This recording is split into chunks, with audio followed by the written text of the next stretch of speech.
শুন তহঁতে মোৰ পৰা ইমান ডাঙৰ কথা এটা লুকাই ৰাখিব পাৰিলি কেনেকৈ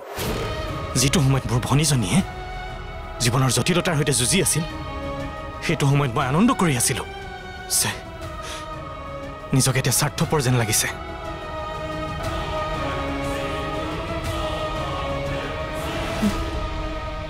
আমাৰ পৰা ইয়াৰ লুকাব নালাগিছিল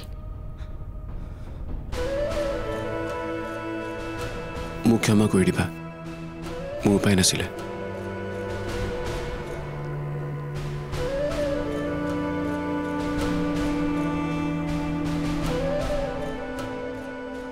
মই মিছাতে পৰীক্ষণ কৰি আছিলো বেচেৰীজনীয়ে সন্তান হেৰুৱাৰ বেদনা কেনেকৈ সহ্য কৰিব এতিয়া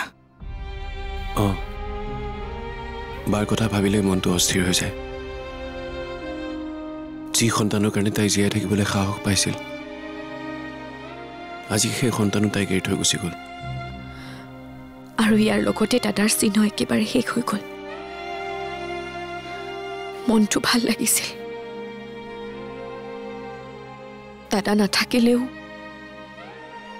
সন্তানৰ মাজত দাদাক বিচাৰি পাম কিন্তু সকলো নিমিষতে শেষ হৈ গ'ল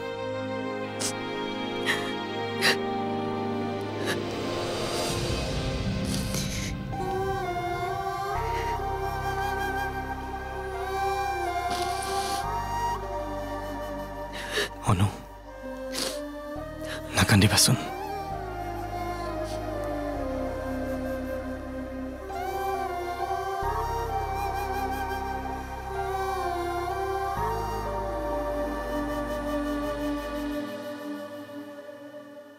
বায়ে বিজয়দাক হেৰুৱাৰ পিছত ভাগি পৰিছিলে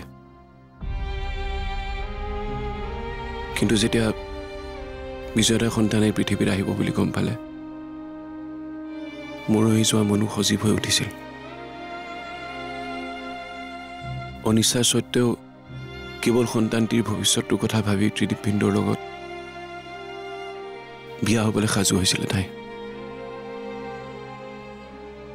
এতিয়াতো মোৰ ভয় হৈছে যে সন্তানটো হেৰুৱাৰ পিছত বায়ে আকৌ নিজকে পাহৰি যাব নেকি তেনেকুৱা হ'ব দিব নোৱাৰা আমি আটাই মিলি পৰিবাক চম্ভালিব লাগিব পৰিবাৰ জীৱনটো শেষ হৈ যোৱা নাইতো ত্ৰিদীপ দাৰ দৰে মৰম কৰা হাজবেণ্ড আছে গতিকে পৰিবাক ত্ৰিদীপ দাৰ মৰমৰ মাজত জীয়াই থাকিবলৈ বুজাব লাগিব ঠিকেই কৈছা তুমি বৌ অনু আমি পৰীক লগ কৰিবলৈ যাম যাম